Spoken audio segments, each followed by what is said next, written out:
Okay, more active. we'll have a look at what's being covered here. I'll give my take on it, my view, and see what you think, see if we came to the same sort of conclusions. If not, we can discuss those differences, or if we've got other points to make, please make them. All right, the introduction, as certainly this group discovered, finishes there, isn't it? On the first page, we've actually got 3 paragraphs that are the introduction.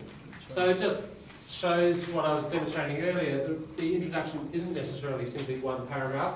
All of these things are sections, don't think of them as paragraphs. We can tell that because, well, it starts fairly generally, talking about Australia in the world. So it's a pretty global kind of perspective up here, broad and general. Starts to narrow down. As we get to the next paragraph, we're introduced to the NAPLAN. So here it's just generally about Australian academic performance. Here we're getting narrow to the NAPLAN, and now we're getting the writer's position on the NAPLAN. The NAPLAN being the standardised tests, isn't it? 3, 5, 7, 9. And so there's a little explanation of it to familiarise the reader so we know what's being talked about. And then here's the thesis statement. And he begins with kind of the opposition, and then he says what he thinks. And this is a little pattern that he repeats throughout the essay. Now this is his way of doing it, it's one way. We'll look at other writers who do it a slightly different way. But let's have a look at the thesis statement itself. He says, it is argued, not by him, but by others. The implementation of the NAPLAN regime is absolutely vital to progress in the Australian schooling system. Jensen, so he brings in an author who's saying that, a voice from his research. Notice that voice has a reference. And the issue has already come up. Mohammed, you raised your question. Can you ask what you asked me? It was like in schools and universities, we were told that you should not use references in your introduction. Yeah. But while looking at this, he have used a lot of references and a lot of supporting stuff, like that support back up the idea. Exactly. Yeah. How many references? If that is the introduction, how many references are there? Let's count them.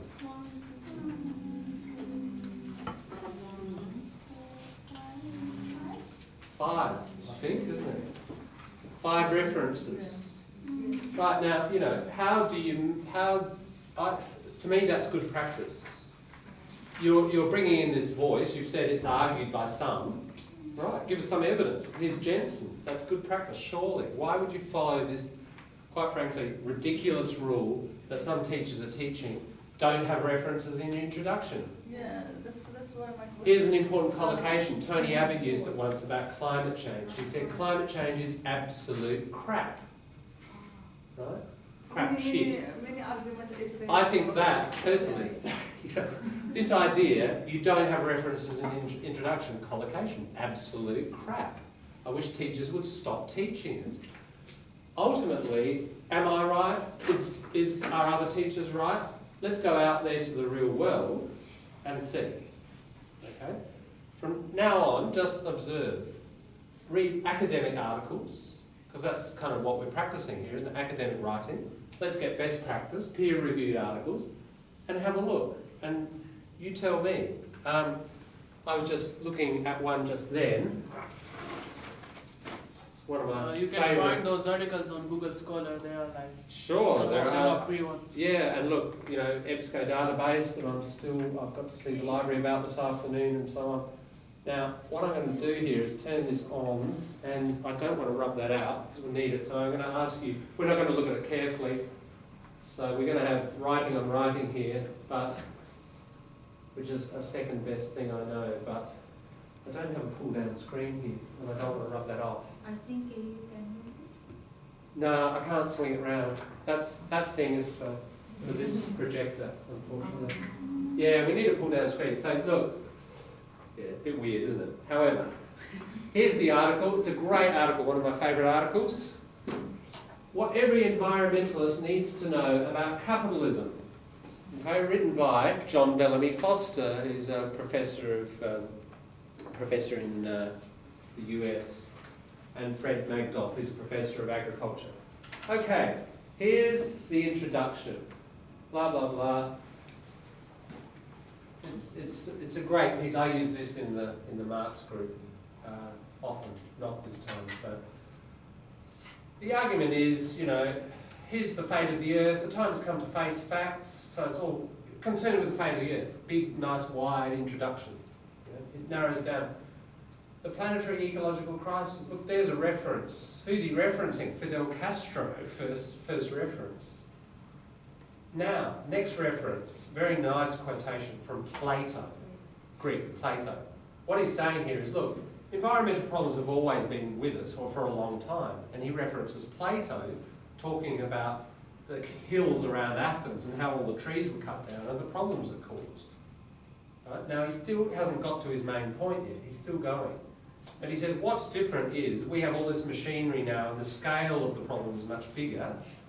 Then he goes into the scale, climate change, melting of the Arctic Ocean, disintegration of the ice sheets, CO2 in the atmosphere. Then he goes into drinking water problems, chemical contamination. He's still got, this is the introduction, right? Species disappearance. He goes into planetary boundaries. He's still got, even the next section, still haven't finished the introduction. Now all of these things, species are disappearing. You make a claim like that, you've got to give evidence. How do you give evidence? You put the data and you have a reference. We're up to reference number 16. He still hasn't finished his introduction. Okay? Etc., etc. And the thesis statement, even jumping across sections, he still hasn't finished it. And here, we see a little clue here.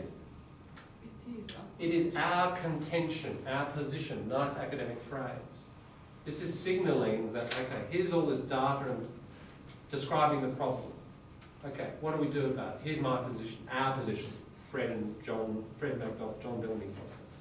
It is our contention that most of the critical environmental problems we have are either caused or made much worse by the workings of our economic system. His argument, their argument is not too many people, it's not people's greed, it's the economic system that's the problem. Economic problems are not the result of human ignorance or greed, blah, blah, blah, blah. Instead, we must look to the fundamental workings of the economic and political social system for explanations. There's the thesis statement. Their argument is it's the capitalist system, ever expanding, 3% historical expansion rate. Ultimately, it's an unlimited project on a limited planet. You're going to run into problems. That's the argument here. Okay, so there's the thesis statement. Look, we're up to 23 references before we get to that thesis statement. You know, it's a very famous and influential article written by 2 professors. So this whole idea of don't have a reference in your introduction, we're clear on it. If we went to the conclusion, I won't do it now, but if we went there, we'd see several references in the conclusion. You can bring in extra data if necessary in a conclusion. Some people say, don't make any new statements in your conclusion. Overall, that's true, but there may be, it's a really good technique to finish with a nice quotation. Where did you get the quotation from? You've got to have a reference. Right? So these plastic rules, I don't know where they come from, but they just don't describe the reality of good writing practice. So no worries at all. If you want to have 23 references in your introduction, go for it. You know, 2 professors have done it, so can you. All right.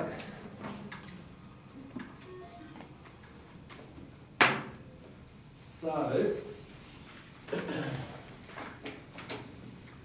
how many elements in the thesis statement? He says, okay, he presents the opposition, then he says, however, the negative outcomes of the Natlan regime can far outweigh, nice collocation, the benefits of it. And in particular, in the areas of 1, student performance, 2, teaching practice, 3, school accountability. Okay, he's got 3 key elements, hasn't he? That he's going to say, the Natlan is no good, it has negative effects in these 3 areas. There's the thesis statement. It's quite short in this case. If we saw Foster and Magdal's one, it's almost a whole paragraph, you know. There's no absolute limit. It's what we call a piece of string question. Somebody says, how long is a piece of string? It can be that long, can't it? Or it can be 700 metres long. Right? Piece of string. So there's no rule on the length. Sorry, John, can you repeat 1 and 2 and 3? Okay, in the areas, so the negative outcomes outweigh the benefits in these areas. 1, student performance. 2, teaching practice. 3, school accountability. We would expect the essay to look at those impacts, those effects in that order. Right? If we go to the next paragraph, one of the most common beliefs in the NAPLAN regime is that it will create an outstanding progress in student performance. There we see student performance. Hannah, air? I closed. Hey? Air condition. I closed the air condition. Oh, just turn it off, whatever. Up to you. Whatever makes people feel comfortable doing that. If anyone wants air condition, please let me know. Air conditioning. Air conditioning. Thank you. Okay, in the topic sentence, one extra thing I want to suggest to you, to be very nice and clear, obvious and explicit. In a paragraph, we'll have a topic sentence like that, and that is a topic sentence, or we could call it a key sentence. It's key because it unlocks the rest of the paragraph, right? Okay, in that topic sentence, usually there is a key word or words in the key sentence. What I mean by that is, he has just said student performance, teaching practice and school accountability. Now, if we read that next sentence, one of the most common beliefs in the NAPLAN system is that it can create an outstanding progress in student performance. There it is, isn't it? And it's a very explicit link. The reader now knows that we're here, and we're talking about number A, section A, which can in turn lead to the achievement of education goals. Can you see how pretty much every topic sentence you write, this would be something you can check towards the end of your editing, you know? Okay, I've got my topic sentence. Have I got a key word in there that's sort of the key idea to the whole thing? That will make your writing much more explicit if you can manage to do that. And sometimes that word links back to previous paragraphs. Okay, so what we see here is, one of the most common beliefs is that it can create outstanding progress. Well, that's not his idea, is it? That's clearly the opposite, because he's just said that the negative outweighs the positive. So what he's doing, which I think you've worked out in your groups, is he presents, with these things, he presents the opposition. He presents the opposition voice, and then he argues against it. Now, when you argue against something, you refute it. Refute. So you're in an argument with somebody. If you successfully argue against them and you beat them, as it were, you win, you refute them. So I'm just going to turn that into a noun. The rest of the section is refutation. Isn't it? That's his voice saying, no, okay, you're saying it's positive, here's why it's negative. In the area of school performance. Bang, bang, bang, bang, bang. He has several points that he then makes. So that paragraph there, it's actually a whole paragraph. That paragraph is opposition, isn't it? Then, second page, that quite large paragraph there, is refutation. So if we think of body, I'll just put numbers here. Paragraph 1, then paragraph 2, that's over of the body of the first section. Yeah, that's refutation, isn't it? Now, right down the bottom, he's got another paragraph there. What's that little paragraph doing? That's right. It's a little conclusion, isn't it? He feels like he's successfully destroyed the opposition there, and he's wrapping up. Let's have a look. He says, these findings are seemingly symptomatic of the limits of NAPLAN in this area, in school performance. It should be noted that the NAPLAN does not seem to greatly contribute to learning goals, especially in the areas of academic performance. Now, he doesn't want to say student performance, student performance, student performance. He's making a nice little synonym change there. He's saying academic performance. But we can still see it's clearly on the topic, isn't it? And it's a little wrap-up. It's a little mini conclusion. Right, jump over the page. May I ask one? Yeah, any questions so far? He starts with the opposition, and after that he gives his evidence. Yeah, he gives, as a singular. His opinion. Yes. And the conclusion. Yeah. In the same paragraph. Not the same paragraph, is in it? the same section. Same Section. There are 3 paragraphs there. 3 paragraphs in 1 point. That's right, in 1 section, covering A. That's right. Now this is one way to do it. You don't have to put the opposition voice and then refute. You can just get on with your argument. If we looked at that John Bellamy Foster piece, for example, we'd find it's pretty much their argument throughout, and here and there they bring in opposition and destroy it. There's no kind of systematic pattern. But this is one way you could do. It's an easy kind of format that you could adopt if you want to. I'll throw you another one which will have a different kind of format, and the opposition will come later. You argue, basically the other format is you argue, somewhere towards the end you present the best opposition position, you refute it, and then you conclude. That's what another pattern is. He's decided on a slightly different one. It's up to you. Probably partly affected or determined by, what do you find in your data? And after 3 weeks of research, how do you feel you want to argue? So there's no absolute fixed rules here. I'm going to throw you 2 or 3 different ways, and you decide what fits your purpose. Okay, we got to here. Now, what would you expect the next paragraph to be? Teaching practice. Second section, wouldn't you? And if we look back at the thesis statement, what point is number 2? Teaching practice. Teaching practice. Yeah, we'd expect that order. So, if we turn the page, what do we find? Another benefit. That's right, another benefit. Now, so we're back on opposition voice, aren't we? And that's what we'd expect. We'd expect he's set up this pattern. So again, we've now got B, and we've got opposition.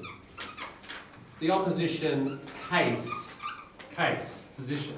What's your case? What's your position? So here the case for the opposition. And let's have a look at the topic sentence. Another benefit of the NAPLAN regime is that it can make a great deal of difference to teaching practice. There we go. Key word, nice and clear. Different teaching practice. Yeah, so it's on teaching practice. That fits with the thesis statement, using the same words there, or a nice clear synonym. Right, off we go. There's the opposition. What? Next paragraph? Refutation. Right. And let's have a look at the sentence. As opposed to advocate's optimistic view, an advocate, somebody pushing something, arguing we should do this, advocate, voice, saying they should do it. However, there's a however, yeah, this is signalling opposite, isn't it? So, nice use of connectives to explicitly signal opposite position. Pedagogic means teaching practice, and the school curriculum under the NAPLAN regime are broadly found to have led to counterproductive outcomes. There's the key, I'd say, for that topic sentence, there's your key word, counterproductive outcomes. It's not necessarily one word, it's a little bunch, little collocation here. So we know this person's saying, there are counterproductive outcomes in this area too. This one is teaching practice, B. And then, blah, blah, blah, there's some data, isn't it? 74%, 39%, 7%. He's got all the data to support that position. Next. Excuse me. Yeah. the second benefit, Yeah. each paragraph has to have a thesis statement. Not a thesis statement, no. There'll only be one thesis statement for the whole Just, essay. What you will have, each paragraph will have one of these. Yeah. Which kind of performs a similar sort of thing in the sense that it's getting the main idea, isn't it? And just like that gets the main idea. That's the sort of ultimate topic sentence of the The whole main idea essay. in the second paragraph was like main sentence. If we went up to the opposition, we should be able to, if you understand this principle, here's an example of what I was saying this morning. Understanding writing can affect your reading. Because if you've learnt this writing technique, now you can read. Remember skimming we talked about Monday? I had on the list there, look at titles, captions, topic sentences. You should be able to read this essay and just read the first sentence of every paragraph. You'll get the main idea of opposition, main idea of refutation, another refutation, opposition. We go through and read maybe 10 to 20% of the whole essay, and we have the main ideas. So think of that as a reading strategy. You've got a chapter to read next year. You've got a tutorial at 10 o'clock. It's 9:30. You've got a chapter to read. Oh, you know, I couldn't read it because I was looking after the kids last night. I do want to participate, you know. Right, I'm going to read this 3,000 word chapter, and I'm just going to go through. I'll read the introduction, 200 words, topic sentence, topic sentence, topic sentence, topic sentence, conclusion. I bet you've got 70% of the main ideas, and you've probably read about 10% of the piece. Right? So you can very quickly harvest, collect main ideas. But notice that's come out of a writing skill. So it's just an example of how, you know, the legs of the dog kind of influence each other. So, yeah, topic sentences all the way through here should be reflecting what the main function, the main idea of each piece. Every single topic sentence, first sentence of all the paragraphs. We'll try from now on to make sure we have a good look at them and good practice to see if there's a key word in that key sentence. And all here is refutation. That's right. If we look there, it's basically saying that there are... His argument here is that, look at the next sentence when he gets into the detail. Teaching to the test has increased. Teaching to the test is like my example of IELTS. You know, you go to IELTS in 2 weeks, right, we practice IELTS, it doesn't necessarily help your general English or your cultural understanding. You might get a nice high IELTS mark, doesn't necessarily mean you're great at, you know, real English. And the opposite, like my example, the natives who are good at real English may not necessarily do IELTS well. This is the problem with testing, is that it doesn't always necessarily reflect practice. And that's the argument here. And he goes into that argument and he gives statistics. So it's refutation, yeah, of the opposition claim. So that's what that paragraph's doing. What about, actually we've only got to there, haven't we, in terms of reading. So I shouldn't push on. So we've kind of stopped. We're halfway through section 6. Let's push on for another 20 minutes reading around. And just as we do, we'll just do it for another 10 minutes, say, and then over to you to discuss where we're up to in the structure. Are we okay so far? Are there any mysteries or burning issue, collocation? No? We went a little bit fast. A little bit fast, okay, we'll slow down, take the foot off the accelerator. Alright. Shall we go on reading? We were up to this point, wasn't it? As opposed to? Yeah? Okay, let's push on with a read. Majok, could you go on there, please? As opposed to advocates' optimistic view. As opposed to whatever the optimistic views, however, pedagogics practice and school curriculums and the plans, schemes are broadly found are being led to account of productive outcome. Most of all teaching to the tests has increased. We can inevitable Inevitably. involves shift in teaching focus on the interest of the student to the needs of external assessment. Good, thank you. We'll push on. Hannah, I need to write is according to a survey. according. Yep.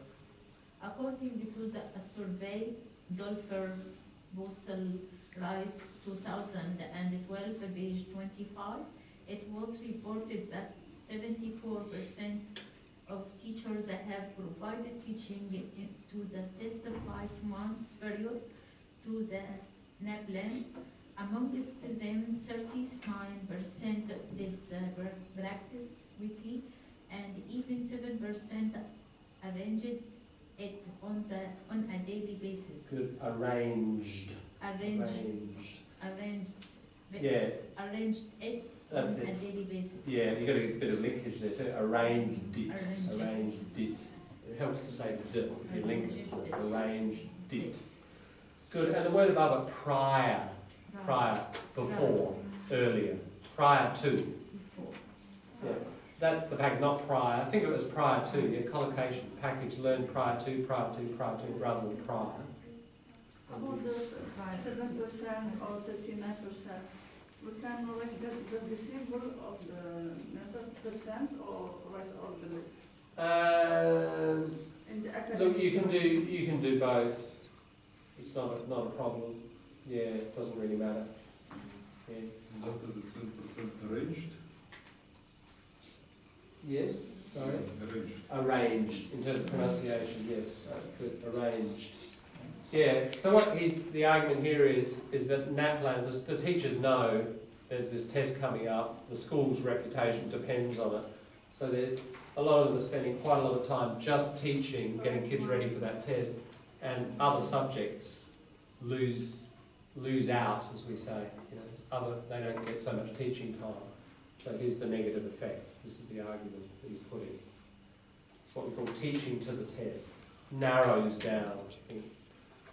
Okay, pushing on. Kelton, have a go. Pedagogy, what is the pronunciation of pedagogy? Pedagogy. Pedagogy. Yeah. Head, child. Pedagogy, teaching children. So it means teaching. Pedagogy. Pedagogical, adjective. Yeah. Good, Kelton. Another intended in text on pedagogy, grade 2012 concludes is that this practice solely resulting from the NAPLAN regime can inevitably trigger narrowing the school curriculum. It seems obvious that the NAPLAN regime results in not only students less exposure to non-test areas within a subject, but decline in timetables for non-test subjects. Almost 70% of teachers revealed that timetable reduction for other subjects has occurred due to intensive concentration on literacy and numeracy of the NAPLAN, Dolfer, Polyester and Rice 2012, page 28. Good. Not me, by the way. I fully agree with it, but it's not me. Yeah, so, can you see the argument here? It says another, good little signposting. He's saying here's another point, another kind of narrowing. So the timetable is suffering. More and more time in the day is getting devoted to this test and teaching to the test, and actually other subjects disappear or get their time reduced. So it's a further refutation on a related but different point. Therefore it gets another paragraph. If we go back, look at the topic sentence. Another unintended impact on pedagogy, as Drea concludes, is that this practice solely resulting from that regime can irrefutably refute. We've just done. Irrefutably, you can't refute it. So it's a nice strong word. If you've got a really strong, confident position, irrefutably. Trigger narrowing the school curriculum. I'd say that's your key phrase there. This thing is going to narrow the school curriculum. That's his main claim, isn't it? So all the rest of those words are just working towards those key words. So again, as a writer, if you're writing a topic sentence, you know, step back from your topic sentence, say, where are my key words? Just a meta-awareness technique that you can use. So get nice explicit writing. All right, last little bit here. It appears somewhat ironic that while literacy and numeracy, the main domains of the NAPLAN